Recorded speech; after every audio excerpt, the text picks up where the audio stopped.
All right, so here with Dave, the developer of The Drifter, which is a really cool game, really immersive, gritty, grungy, kind of grindhouse, John Carpenter-esque. Is it a crime story? Yeah, there's a bit of mystery. There's definitely a lot of crime, but it's not. Yeah, it's not really a detective story, but it's definitely got some like detective sort of kind of gameplay. Yeah, like you have to. What's the word I'm looking for? Like reveal certain things. Yeah, that's right. So it's about like discovery and working out what's going on a lot. And that sort of thing. Yeah, for sure. So, was this your first PAX showing it? No. Showing this game, I showed it a really early demo. I can't remember, 2019 maybe. Just on the Switch, but it was like literally the only work I'd done on the game. So it was like just like kind of some people saw it. But no, this is the first time showing properly for sure. So it's been in development for like 5 plus years? This is like the 5th year working on it, I think. Nice. Yeah, it's very polished now. So it's complete now? It's getting there. No, it's still probably another year to go maybe. Ooh, yeah. Okay. Yeah, so it's a big one. Yeah. It's tough. For sure. I think, because I'm a big fan of that genre of movies, John Carpenter and that 80s kind of thing. So like the immersiveness of it is what I like. Awesome. Can you talk about like your inspirations? Yeah, so a lot of it was thriller novels and films, especially like 70s, 80s kind of B movies, and John Carpenter and Cronenberg and stuff like that, and a bit of Ozploitation as well, the really cheesy kind of era of 70s Australian movies. I really love that stuff. Trying to get all those kind of tropes in there. There's a lot of tech thriller kind of stuff, like Michael Crichton-esque kind of things, elements that come into it.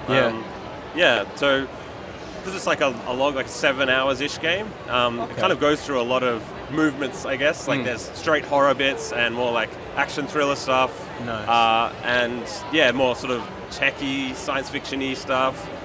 And a bit of like supernatural vibes, like Stephen King kind of, something weird's going on, you're not sure what.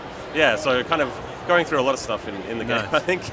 Is there like multiple paths or endings, or is it just like there's a story? It's quite linear, So I kind of liked the idea of keeping it quite fast-paced moving and like sort of like a roller coaster ride almost. And so that worked well with being a bit more linear. And so the player can kind of approach it in their own way, in like do things out of order and things like that. But it's the same story. Like still wanted to present a single story. That's why, because I think some games get too bogged down in like the freedom of choice, and then you end up in the same place you're going to end up anyway. Whereas I like when there's a story that you want to be told, that you have an idea for a story and characters, and you're like, here's how I want it to be told, and the player can interact along with it. And not feel like, we can do anything, and then they end up in your story anyway. It's like, no, this is your story. And speaking of story, like, you talked about like the pulpy novels. I don't know if you can see, it's got a really cool thing there. When you're designing a game that's like a mystery, did you come up with the mystery first, and then you're like, that's cool, or it was a bit iterative. Like it took a long time to. I think I had my like initial idea of what the sort of story and what was actually going on in this world and what's happening to the character. But then over time, I think because I was like kind of learning to write better as well. That my original idea was like, that's really tacky. So it evolved into something a bit more, exactly, a bit more like developed, I think. But definitely wanted something that I think you have all the questions answered by the end. And it seems like how are all these things going to fit together, but then they do, and it hopefully feels satisfying in that way, So it's an interesting choice having the game present more as like a classic point-and-click game, which in my experience, I'm a big fan of the genre, and I always find it's almost one of the best ways to tell a story in a video game. Because it gives the player, like, you got the choice, you can explore all the locations, like look, touch, interact with the environment. But it feels like a cartoon, but it's also a really good way just to tell a story. Was it always your intention for this game to be kind of with that aesthetic, that kind of gameplay in mind? 100%. It was always... I always wanted to do a point and click, like a commercial point and click. I've done lots of little ones. Like my first games ever, like 20 years ago, were like cheesy like little point and click comedy things like with photos from my backyard and just like stuck my friends in it and stuff. It's kind of having somewhat of a resurgence on consoles like the Switch.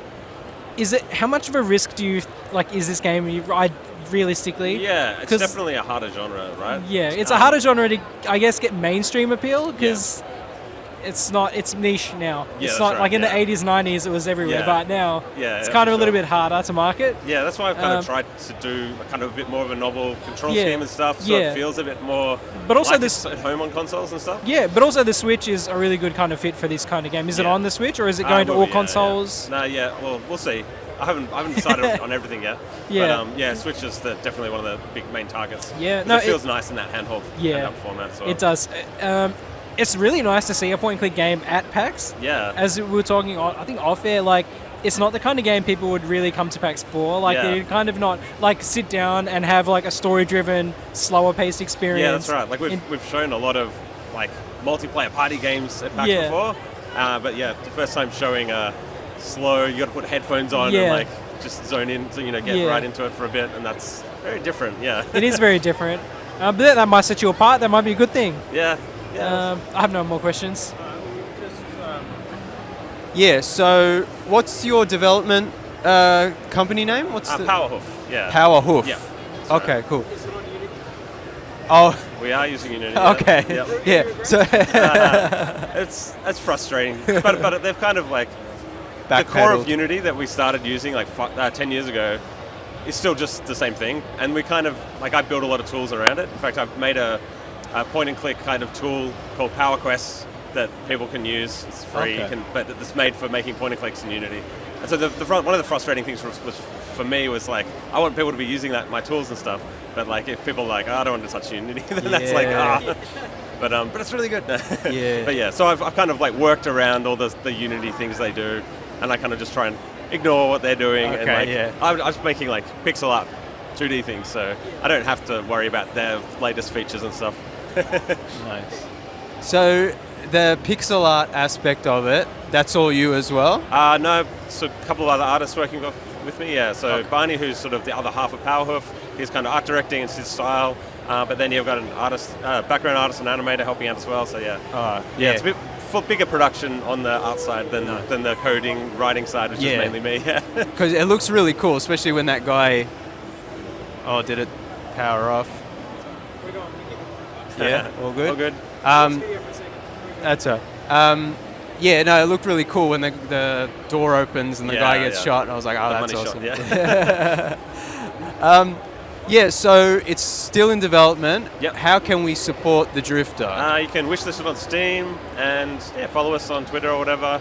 Yep. What's your handle? Powerhoof. Yeah. So at Powerhoof. PowerHoof. Or thedriftergame.com. It's got links from there. Okay. Yep. Yeah. All right. Cool. That'd be sweet. And we'll share the links, and also I'm going to buy one of these cool T-shirts that Dave is wearing. Awesome. Thanks very much. We really appreciate it. This game looks really awesome, and check it out. Support it if you can, and when it comes out, hopefully we'll get to revisit it on the show. So thanks very much, Dave. No worries. Thank you. Cheers.